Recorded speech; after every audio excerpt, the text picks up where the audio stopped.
Okay, to use the Type With Me, which is just a free collaborative Word document type page, you just want to go to typewith.me. Now, if you leave it like this, you can just click it to create a new document, and it's going to put whatever kind of code at the end, the URL.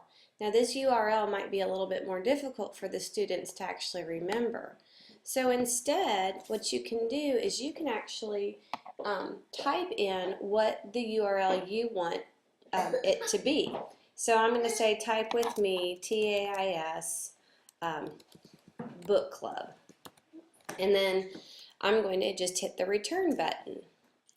Now it says there is no type with me document here. Would you like to create one? And you just click create pad.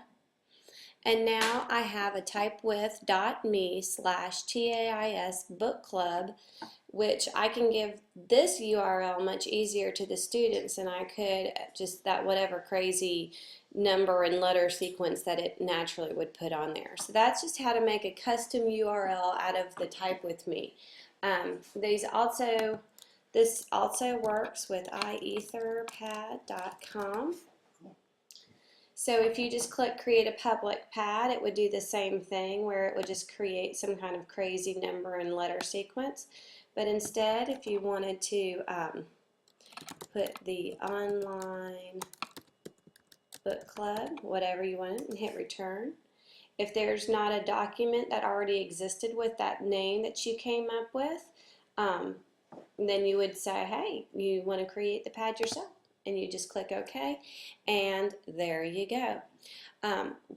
What I would recommend though, as a teacher, when you're setting up these type of collaborative Word documents, there is a history in these things so that the students can go to history and then they can play all the things, they can play the timeline as you wrote on this page. So what I like to do is I like to go to Word document just on my computer and type out all the directions and set up the piece of paper.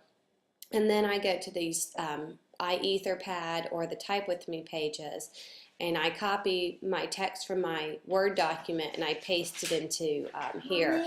So there's no type of history of me thinking and editing and spelling and all that kind of stuff for the students to look at. You also want to make sure that your name, reflects that you're, the teacher and not just a regular person. And the two downfalls with using iEtherpads and Type With Me's in the classroom are two things. The first one I think is the most important. Students don't have to log in, so they can just type in whatever Joe Schmo, or whatever your name could be. So we've had issues with students pretending to be other students, which is a form of digital citizenship, and so that brought to that discussion with the students. The second important thing about this is that it only allows for 16 students. So if you have a larger group, what I would suggest is that you create one Etherpad or iEtherpad or Type With Me pad that has all links to other Etherpads that the students can go into. And so you can have small groups. They go to the main page, they click on their small group page, and so you still have a bank where all the students can get to the other pads for your project, but not everybody is slamming it at the same time.